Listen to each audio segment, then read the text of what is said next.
Las universidades públicas han sido espacios de resistencia y de memoria, lugares donde hombres y mujeres, incluso en los años más oscuros de la historia reciente de nuestro país, pusieron su cuerpo para defender aquellos principios que parecían inalterables. Esas historias de hombres y mujeres están por escribirse. Mi nombre es Dora Mayorga Aravena.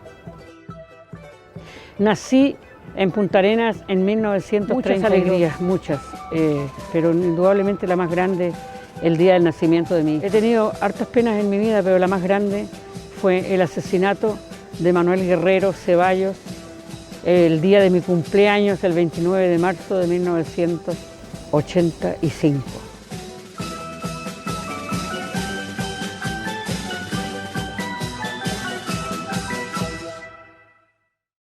Hola, ¿cómo están? Bienvenidos a un nuevo capítulo de Los Surcos de la Memoria desde el Café República en Playa Ancha, en Valparaíso. Hoy conversaremos con una profesora que hizo de su arte un compromiso inalterable. Tuvo que salir al exilio, trabajó como obrera y retornó a una universidad pública que sintió como su casa. Con nosotros, Dora Mayorga. Dora, ¿cómo está? Muy bien, gracias. Muy contenta de estar por acá. Bienvenida a este lugar que es tan suyo, que es Playa Ancha. Estamos cerquita de la universidad que tanto tiempo la cobijó. Y queremos reconstruir un poco esa historia y queremos partir obviamente conociendo su infancia, su niñez. Usted nació en tiempo, por allá en la Patagonia, en 1930, por ahí. Y en un tiempo que además, una Patagonia que estaba un poco convulsionada, harto movimiento obrero, hay un movimiento importante, un contexto político interesante en la Patagonia. ¿Cómo fue esa niñez? ¿Cómo recuerda ese momento? Lo único que te quiero decir es que más que de la UPLA, yo soy de la Universidad de Chile. Su alma mater. Claro, ahí empecé yo. Y después, el año 67 nos venimos acá. Pero la UPLA es tan mía como fue la Universidad de Chile. A las dos las quiero, porque además una es continuación de la otra. Ya, sobre mi niñez. Bueno, mis recuerdos no son de Punta Arenas, nací en Punta Arenas, pero a los 2 años y medio, cuando yo tenía 2 años y medio, mis padres se trasladaron a Puerto Natales. Y esa es la tierra de mi infancia, esa es mi patria. Que como dice Neruda, la patria es la tierra de la infancia, el territorio de la infancia, ese es mi patria, Natales, Puerto Natales. Por eso que escribí. A los 65 años volví, mi hija me llevó para allá de paseo, cuando yo ya tenía 81, 65 años después, y escribí este breve relato de viaje que ahora leí de vuelta y me gustó mucho. Dora, ¿y cómo era? Mis recuerdos son de Natales. Mis primeros recuerdos son de Natales. Punta Arenas lo conocí o lo reconocí cuando yo tenía 12 años porque me tuve que ir a estudiar allá, porque en Puerto Natales no había enseñanza secundaria, había solamente básica, por lo tanto la básica la hice en Puerto Natales y a los 12 años me tuve que trasladar a un internado de monjas, el diablo vendiendo cruces. En María Auxiliadora. En María Auxiliadora, claro, ahí llegué a los 12 años y ahí estudié hasta que terminé la secundaria. Y allí partí a estudiar medicina a Santiago, carrera que no me gustó y abandoné a los 2 años, muy contenta de abandonarla, y años después entré al Instituto Pedagógico de la Universidad de Chile en Valparaíso, y ese fue un gran encuentro. Dora, ¿y tienes recuerdos más o menos? Porque de Natales tengo puros recuerdos hermosos. Porque Natales también fue un semillero de movimiento también importante. Sí. Tuvo la toma del frigorífico Boris en su minuto. Ese sale acá. ¿Cómo ese se acá. vivía en ese tiempo en Puerto Natales? Nadie se acordaba, es decir, de mi familia. Mi padre, no sé si supo lo que yo después supe ahora cuando volví en este viaje. Aprendí lo que había sido el movimiento obrero en Natales. Aprendí de la rebelión de los tirapiedras. Hay un libro publicado en 2011 que se llama La rebelión de los tirapiedras, escrito por un sociólogo de apellido Arriagada, olvidé su nombre de pila, sobre la historia de ese levantamiento obrero que firmé en 1919 y que yo vine a conocer cuando fui ahora 65 años después de haber salido de Natales. Mi hija me llevó a un paseo hermosísimo por toda la Patagonia y fuimos a dar al lago Grey, y en el lago Grey andaban 2 chiquillos en el barco que eran natalinos. Y ellos te contaron la historia. Ellos me contaron la historia, los detalles, cómo, claro, si no hay tiempo no lo puedo contar, pero fue muy bonito el encuentro con esos 2 natalinos. Estábamos hablando de ese momento donde empezaste a reencontrarte con una historia, pese a que vivías ahí, pero no conocías esta historia tan importante del movimiento Muy obrero. hermosa historia. Fue muy bonito. Ahí murieron 6 dirigentes obreros y 4 carabineros. Y estos jóvenes que encontré en el lago Grey el año 2013, me contaron que todavía la gente va a llevarle flores en Natales, los 1 de mayo, a estos 6. ¿Y ahora y tu infancia en la intimidad? ¿Tú vivías con tus padres? Yo vivía con mis padres. Bueno, esta es una fotografía que ojalá después la puedas poner. Es una fotografía que tomé de internet. Hay, a la orilla del Almirante Señoret, se llama el canal. A la orilla del canal Señoret hay un edificio, 5 estrellas, que ocupa los lugares en que estaban la casa de mis padres y de mis tíos, una manzana completa. Y ahí estaba mi casa. Y ahí viví yo hasta los 16 años. Y esos recuerdos porque tuviste un papá también muy curioso, que te gustaba mirar las estrellas, según tu relato. Claro, tú leíste eso que escribí yo, sí. Efectivamente, yo tengo algunas cosas de él, Y esa, por ejemplo, la curiosidad. Claro, ahí... Bueno, a ver, ¿qué más? Estamos hablando de eso, Sí. de la historia con tu padre, tu relación con tu padre, tu relación con tu madre. La relación familiar era de dulce y de agraz, como siempre, ¿no? Más de dulce. Ahora recordamos lo dulce. Entonces, de mi padre tengo buenos recuerdos en ese sentido, de que era una persona curiosa y muy lectora. Yo me acostumbré a que había que leer. Y leí desde la más tierna infancia.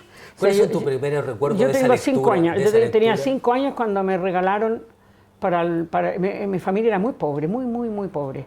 Entonces no me podía hacer buenos regalos para la Navidad. Entonces, cuando yo cumplí 5 años, nunca olvido esa Navidad, me regalaron un silabario y un pastel. Y yo me desperté como a las 5 de la mañana, porque todavía no aclaraba, a ver qué me habían traído. Claro, era un pastel y un libro. El pastel me lo comí enseguida y el libro, bueno, tenía puras letras y yo no sabía leer. Pero me gustó mucho inmediatamente, o sea, fue un encuentro inmediato con el libro. Y empecé a mirarlo, lo estuve mirando ahí hasta que amaneció, y después empecé a preguntarle a mi mamá, ¿qué es acá? ¿Qué es esta letra? ¿Qué es esta? Ya. Y aprendí a leer así. Aprendí a leer a los 5 años sin ir a la escuela. Con mi mamá ocupada siempre, diciéndome nada más que unas cuantas palabras, unas cuantas letras, y aprendí a leer. Cuando fui al colegio tenía casi 8 años, y ya sabía leer y escribir, sumar y restar, y todo lo había aprendido en mi casa, con mi papá, con mi hermano, con mi mamá. ¿Y hay alguna literatura, algún libro que te acuerdes? Sí, el Peneca. Que te haya así marcado. El Peneca. Claro, en mi casa no había libros porque éramos pobres. El único libro que llegó a mi casa se lo regaló a mi hermana que no sabía leer. Su madrina, que sí tenía plata para comprar regalos, le regaló un libro muy bonito que se llama La hormiguita viajera. Y mi hermana no sabía leer, era 5 años menor que yo, me lo leí yo. Y no tenía ni una ilustración. Yo me acostumbré desde el principio a leer libros sin ilustración. Me gustó mucho porque después cuando volví a leer otras cosas que sí tenían ilustración, siempre pensaba que la ilustración era una pérdida de espacio. Te quitaba la imaginación. Claro. Después de leer La hormiguita viajera, como te digo, me llegó a las manos el Peneca, una revista de esos años, de los años 40, 50, no sé hasta cuándo duró, pero yo lo leí en los 40. Y ese fue un regalo de un pensionista a mi mamá. Mi mamá daba pensión de mesa y también dormitorio arrendaba. Y llegó un pensionista que se llamaba Gunkel, era un alemán, y se dio cuenta que a mí me gustaba leer y que yo tenía algunas habilidades para eso, y me suscribió a la revista El Peneca. Y la revista El Peneca llegaba semana por medio. Entonces, cada 15 días. Y yo pasaba una semana leyéndola y otra semana esperando que saliera el próximo número. Y ahí era cuando me molestaba mucho que las contratapas tenían ilustraciones. ¿Ah, no te gustaba? No, porque yo decía, pero ¿para qué tanto mono? Sí, ya. Pero todo lo demás era casi pura letra. Y una que otra, era una revista, yo diría que exigente para los niños. Y a mí me gustó que fuera así. Bueno, ahí aprendí a leer. Ahí aprendí la lectura realmente con sentido. Antes había aprendido a juntarlas. Después te fuiste a Punta Arenas, estuviste en las monjas. Me fui a estudiar a las monjas, claro, monjas? sí, en la experiencia con las monjas. Ahí sí que es de agraz. pero también de dulce. De agraz porque me separé de mis padres, eso fue doloroso, y porque las monjas eran duras y eran racistas y eran clasistas. Igual algunas fueron buenas personas conmigo, pero ellas eran racistas y clasistas, o sea, admiraban como siempre a los extranjeros, a los alemanes, a los ingleses, a los yugoslavos, a los Brown, a los Menéndez, a todas esas familias que a toda la gente ahí, que tenía plata en buenas cuentas, porque eran las que los financiaban el colegio. Y ¿qué más te puedo decir de las monjas? Y empieza a inculcarse en ti como el sentimiento como de... Clasista, ¿por qué clasista? Porque yo ahí, en ese colegio, aprendí lo que es la discriminación social. Porque este colegio era de niñas ricas. Yo llegué ahí por casualidad porque yo tenía un abuelo, padre de mi padre, que era millonario, pero que mi padre había sido hijo natural de él. Entonces él quiso salvar su alma poniendo a la nieta a un colegio de niñas ricas. No me hizo ningún favor porque me discriminaban hasta que veían mis notas, mis resultados, y entonces me empezaban a utilizar de otra manera. Las monjas para darle lucha al colegio y las compañeras para que les ayudara a preparar los exámenes. Así que ahí subieron mucho mis bonos. Ahí llegó una niña que se llamaba Evita Quilimán, que aparece en mis retazos. Cuando tú anunciaste el nombre de este programa, me gustó mucho porque se llama Surcos de la Memoria, y yo he escrito retazos de la memoria, bien parecido. Y que he escrito ¿Y ahí te encuentras con una compañera? ¿Te recuerda esto? Una chica de 7 años cuando yo tenía 16. Y esa niña se llamaba Evita Quilimán. Años después supe que ese apellido tenía que ser mapuche. En ese momento yo no me di cuenta, yo decía que era, por supuesto que todos decían que era india, tenía las facciones más mestizas, y llegó a ese internado, no tenía que estar ahí porque ella era pobre, igual que yo. Tan casual como llegué yo, llegó ella. Su padre era loero, cazadores de lobos marinos que vendían la piel. Entonces la piel se vendía muy bien, y un año que vendió bien la piel y no se emborrachó, llevó a la niña y la puso en el colegio de las monjas y le pagó todo el año. Y yo ahí la conocí. Yo tenía 16, era una de las mayores y estaba a cargo del dormitorio de las pequeñas. Y entonces, cuando conocí a esa niña, me atrajo inmediatamente. Siempre me han atraído a mí los mapuches. Yo creo que mi abuela era huilliche, mi abuela Chilota era huilliche. Yo creo que por ahí me viene una cosa de sangre. Y me gustó mucho la niña era muy inteligente, muy simpática, y todo el año fue mi regalona, porque yo era la cuidadora de las pequeñas. Al año siguiente, después de las vacaciones, que duraban 3 meses, yo me iba a Natales. Cuando volví, la niña no estaba. Por supuesto que lo primero quise preguntar, ¿dónde está la Evita Quilimán?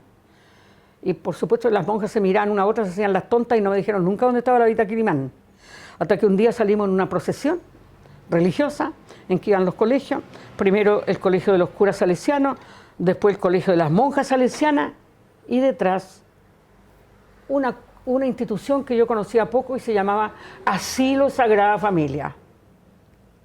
Y cuando miro para atrás, a la vuelta de una cuadra, veo a la Evita Quilimán en ese grupo. Yo sabía que ahí estaban las niñas huérfanas, las niñas pobres, las niñas huérfanas. Así que inmediatamente me dirigí a la monja que nos cuidaba y la increpé bien fuertemente.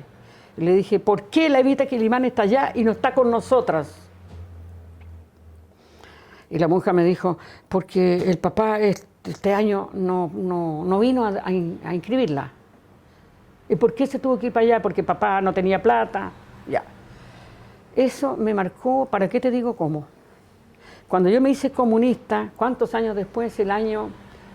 Cuando yo tenía 32 años, y tenía 16 años después. Me hice comunista, me hice porque me acordaba de la Evita Quilimán, y que la Evita Quilimán no había podido entrar al colegio porque no tenía plata el papá, porque se había emborrachado y no había pagado el colegio. Entonces, porque yo cuando entré a la universidad tenía 24 años y nunca había conocido a los comunistas ni de cerca. Y cuando los escuché hablar en la asamblea y me gustaron sus intervenciones, pregunté, ¿quiénes son los comunistas?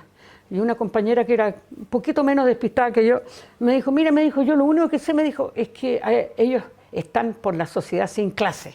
Me dijo eso y yo me acordé de la Evita Quilimán. Y eso te marcó para siempre. En ese momento no me hice comunista porque tenía otros problemas, me hice años después, pero me hice por eso. Y eso fue una de las decisiones que te llevan a Y estudiar. aquí está escrita la historia de Levita Quilimán. Esa es una de las razones que te llevan, Dora, a estudiar pedagogía. No, al revés. Profesora. Por haber estudiado pedagogía, me hice de izquierda. Cuando yo entré a los 24, yo había estudiado primero medicina. Cuando salí del colegio, el año 49, tenía 17 años, me fue tan bien en el bachillerato que todo el mundo me mandó a estudiar medicina, yo no sabía por qué, ni conocía a los médicos ni de cerca. Y me fui a estudiar medicina, lo encontré horrible, la carrera del primer día nunca me gustó.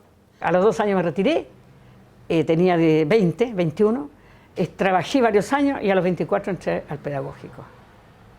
Y esa fue mi verdadera vocación, la que tú mencionaste al principio, que fue, tú la llamas con una palabra muy hermosa, un arte. Sí, yo creo que es un arte. Yo creo que ser profesor es un arte.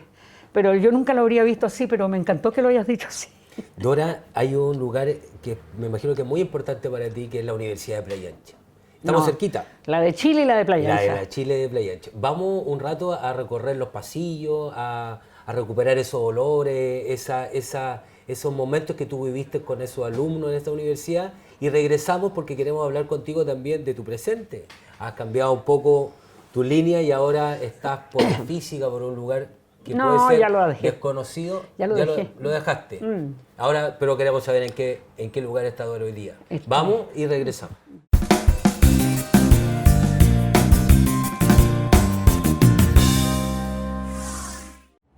Dorita, estamos acá en tu casa, que estuviste tantos años en este lugar. 16 años en estos patios. Después del golpe 16, antes del golpe aquí 7, del 67 al 73.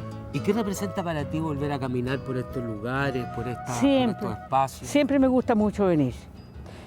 Siempre me gusta mucho venir. Y de vez en cuando vengo. Una vez vine a hacer una diligencia, hacía como 6 meses ya que me había retirado.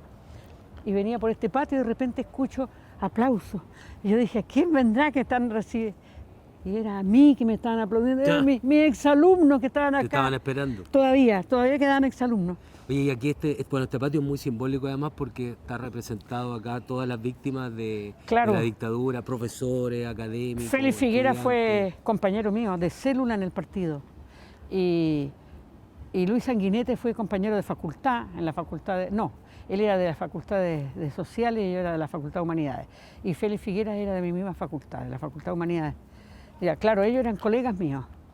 Los estudiantes no los conocí, solamente de nombre. Dorita, ¿qué sucede? Porque la universidad tiene esa doble militancia, es un lugar de aprendizaje, pero también un lugar donde se construye memoria, se resiste también. Claro. ¿Qué pasa cuando vuelves a la universidad y te encuentras con estos nombres ahí en una placa que recuerda esos momentos terribles de Encuentro la lo que es parte de mi memoria. Yo soy parte de esta memoria.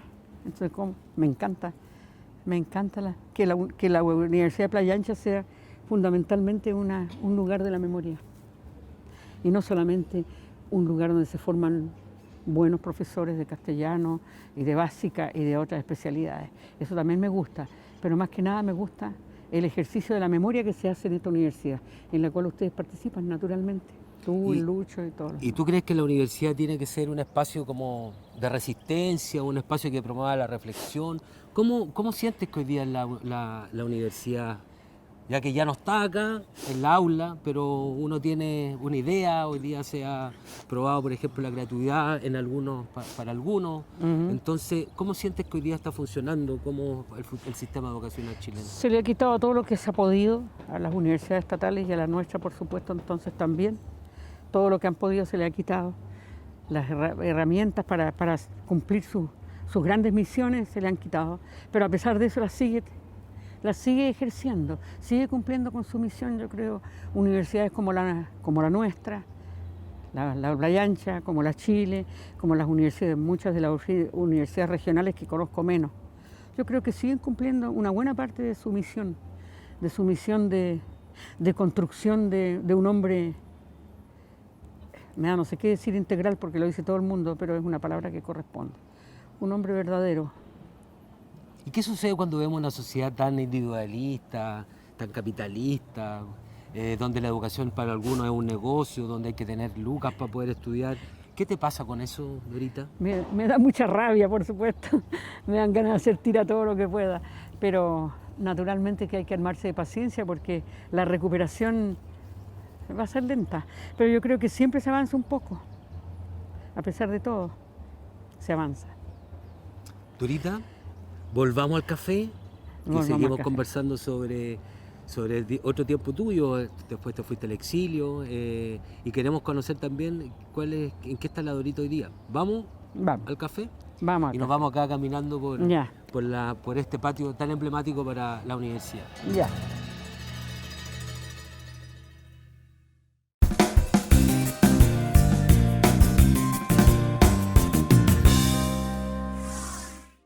Bien, seguimos acá en los surcos de la memoria en el Café República, en Playa Ancha, conversando con Dora Mayorga, profesora que ha hecho de su vida enseñando a muchas generaciones. Y vamos a seguir conversando con ella sobre el presente también.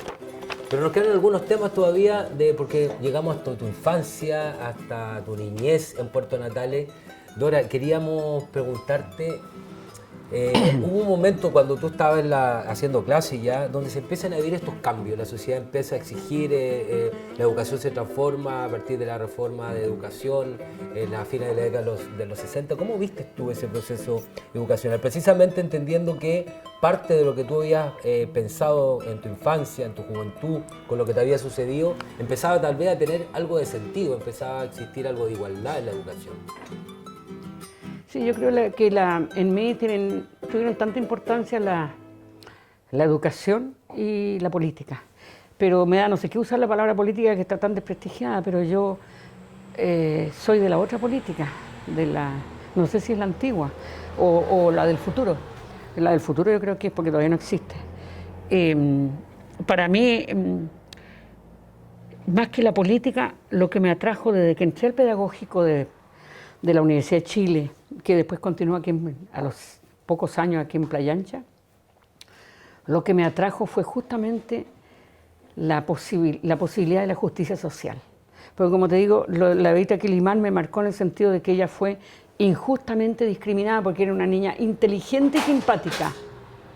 Se lo merecía todo y no lo tuvo porque era mapuche y era pobre. Entonces para mí eso es sumamente importante y eso me llevó a la política, por eso te digo que es una política muy especial. Más que política es la justicia social la que me interesó siempre. ¿Y Dora, cómo viste Y esos por la que me tiempos? jugué, todos los años que me he jugado y los peligros que puedo haber corrido y que afortunadamente me salvé de todo, fue por eso, por la justicia social. ¿Y cómo viste ese tiempo, Dora? ¿Cómo vi ese tiempo? Cuando estaba la reforma, cuando empezaron a salir La reforma del unidad 67. popular, ¿cómo viviste La todo ese reforma del tiempo? 67 a mí me sorprendió en el extranjero. Yo estaba haciendo un posgrado en España, así que me la perdí. Cuando volví me dijeron, Dora, te lo perdiste todo, te perdiste hasta la posibilidad de ascender, porque todos mis compañeros éramos todos profesores auxiliares o ayudantes. Y se produjo una corrida de grado, y yo me la perdí porque estaba afuera. Pero no importa, después igual recuperé eso. Pero lo que me perdí más, lo más importante que me perdí fue el movimiento de la reforma misma. Porque yo estuve el 68 afuera, y el 67 a fines de año empezó la reforma. Cuando yo volví ya era casi a fines del 68. Pero viviste todo el tiempo de la en todo Unidad caso Popular, vino la Unidad Popular. El año 69 yo había estado viviendo en Villa Alemana y me estaba volviendo al Cerro Alegre. El Cerro Alegre es una de mis canchas más importantes. El 69 volví al Cerro Alegre, por ahí por junio, y empezó el movimiento de la Unidad Popular, empezó a formarse ya, el año 69. Y se empezaron a formar los CUP, Comités de Unidad Popular, los CUP. Se formaron el 69 para preparar la campaña de Allende. Y yo entré en uno de ellos y después alcancé a formar, con otras personas que me ayudaron, 11 comités de Unidad Popular en el Cerro Alegre, lo que era realmente mucho. Y esa fue mi primera acción más propiamente política. Pero como te digo, siempre con la vista puesta en el gran objetivo, en mi gran utopía que es la igualdad social y la educación para todos, ¿no? La educación para los que se la merecen y los que la necesitan, que son una inmensa mayoría. Entonces vino el momento de la Unidad Popular, que es lo que a usted le interesa, que para mí fue una escuela muy importante. Es una de las cosas más importantes que me ha ocurrido en mi vida, la Unidad Popular. Una de las más importantes.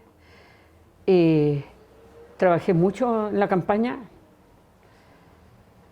y el día que ganó Allende, uno de los días más felices de mi vida, el 4 de septiembre del 70, nos juntamos 100 personas en mi cerro, que éramos todos de los comités de Unidad Popular, hicimos una gran celebración con mucha cueca, porque como era 4 de septiembre, celebramos mucho el triunfo de Allende, y recuerdo que la gente no se quería desarmar. Los CUP eran grupos de 12, 15 personas que tenían una pequeña directiva y que trabajaban por la campaña. Y cuando, poquitos días después del triunfo de Allende, se acercaron algunas personas y me dijeron: Dora, nosotros no queremos que se desarmen los CUP, se llamaban CUP, los Comités de Unidad Popular. Queremos aprender marxismo. Y nosotros tan imbéciles. Yo se lo dije a mis compañeros, comunistas y socialistas. Le dije: la gente quiere estudiar marxismo. Quieren seguir y quieren estudiar marxismo. No, porque por supuesto se pusieron todos a moverse, como hemos sido toda la vida tan electoralistas, como somos ahora todavía. No le dimos bola a lo que era realmente lo más importante de un movimiento político auténtico, de un movimiento revolucionario como el que yo soy revolucionaria, me he sentido toda la vida revolucionaria, más que comunista, allendista y revolucionaria, eso me siento. Y no me dieron bola, no me dieron bola. Entonces, como no me dieron bola, me fui a inscribir, perdone que yo uso términos que no son académicos, a pesar de que soy profesora de lingüística. Chilenismo. Porque no me gustan los chilenismos así. Como no me dieron bola, me fui a ofrecerme. En la Universidad Católica se estaban formando las comisiones de apoyo al gobierno. Entonces fui a inscribirme en comisiones de educación, yo era profesora. Y por lo tanto empecé por ahí, por la educación, a cooperar, a participar. Y alcancé a estar en un movimiento por la alfabetización, que duró, el 71 empezó y a mí me duró hasta el 72. Después siguió el movimiento, pero yo me cambié, porque hubo algo que era más revolucionario que la educación, que era la lucha contra el desabastecimiento y el acaparamiento. Dora, y se formaron a una cosa muy histórica, tan histórica como los CUP. Si ustedes están trabajando para la historia, ahí está la historia. Las juntas de abastecimientos y precios, JAP. Los CUP eran comités de unidad popular, y después del triunfo de Allende vinieron las juntas de abastecimiento y precios, como los cordones industriales de Santiago, de los obreros. Hubo dos movimientos verdaderamente revolucionarios en el tiempo de la Unidad Popular. Uno fue la Junta de Abastecimiento y Precios de los pobladores, entre los cuales yo me contaba y con los cuales participé, y el de los obreros de las industrias de Santiago. El cordón, ustedes habrán oído hablar del cordón industrial de Cerrillo, el cordón industrial de Vicuña Maquena, donde hubo masacres, por supuesto, y hubo un conato de resistencia al golpe militar, pero que no tuvo éxito porque no tenían armas los obreros. Dore, ¿cómo te pilla el golpe cuando tienes que ir al exilio, te vas a Alemania? ¿Te cambia todos esos sueños? ¿Cómo se Mis sueños no se han terminado nunca, pero claro, hubo que cambiar un poco. Claro, en primer lugar porque fuimos muy perseguidos. Valparaíso era muy chico, así el plan, y después puro cerro. Entonces había que buscar dónde esconderse. Mira, ¿qué pasó el 11 de septiembre? El 11 de septiembre llegó un muchacho de la Juventud Comunista a avisarme a la casa que había golpe. Yo estaba durmiendo porque tenía clase a las 10 de la mañana, así que estaba durmiendo a las 8:15 cuando llegó a avisarme que había golpe y que los marinos estaban abajo. Yo vivía en el Cerro Alegre, a la orilla donde está el Paseo Yugoslavo. Me dice: aquí abajo están los marinos.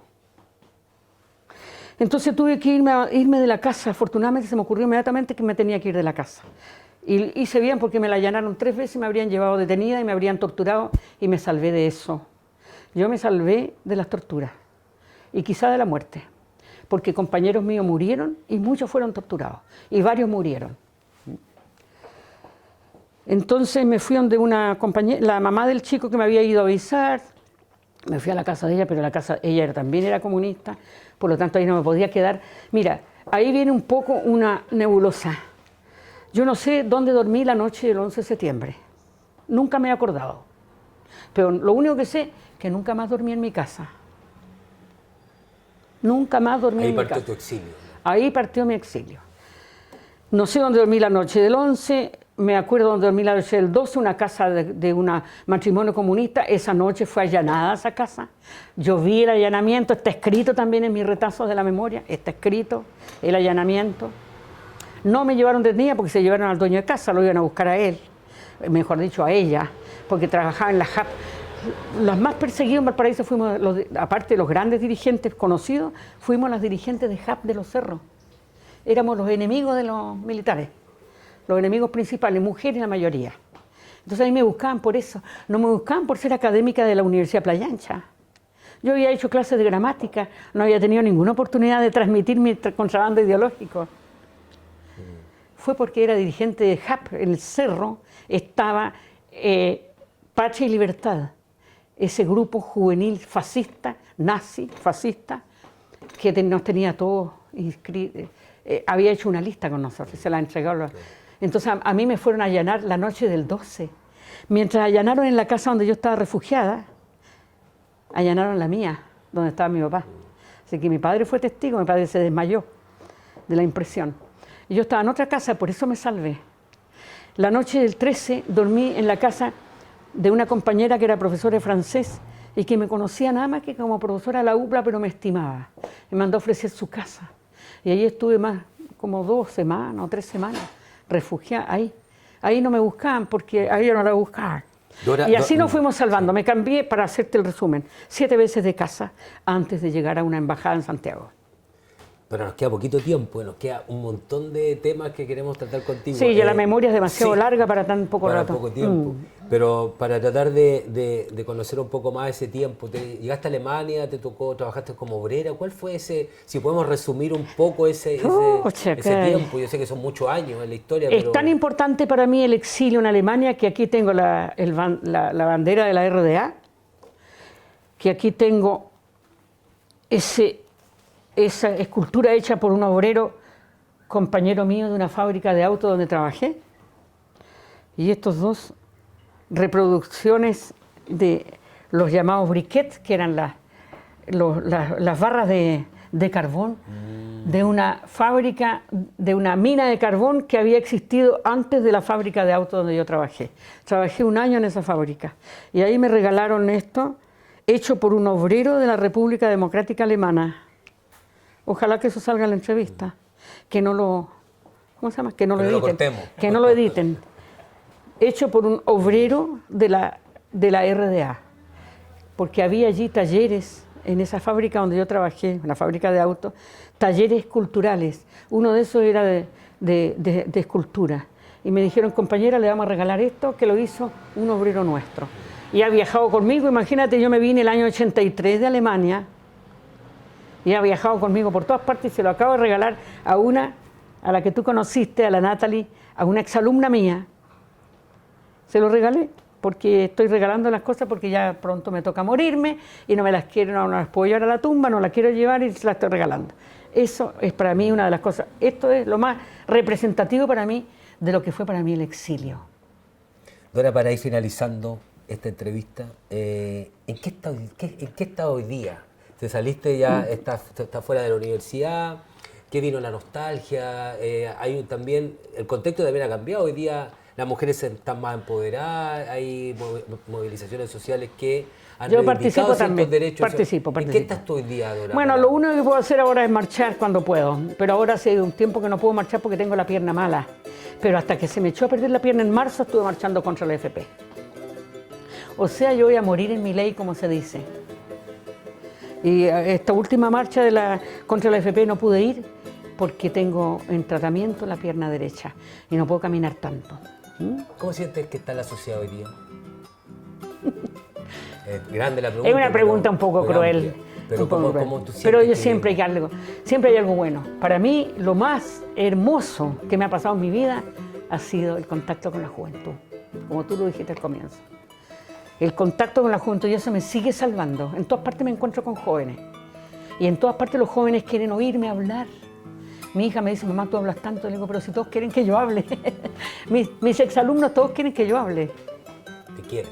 Y la gente que de repente encuentro en el metro o en el bus viajando a Santiago, que viajo toda la semana, alguien, y lo único que quieren es escuchar, quieren que les cuente. Tu historia. Entonces soy una cuentacuentos en este momento. Tu retazo.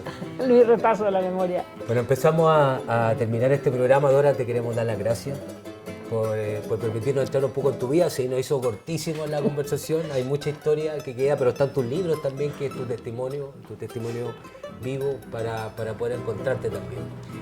Agradecemos tu tiempo y empezamos a despedir este capítulo de Los Surcos de la Memoria. Agradecemos, por supuesto, al Café República, que nos permitió hacer este programa desde este lugar tan emblemático, desde la República Independiente, ¿no?, de Playa Ancha. Ya. Sí, Dora, Ya. estamos grabando todavía. Gracias. Hasta la próxima.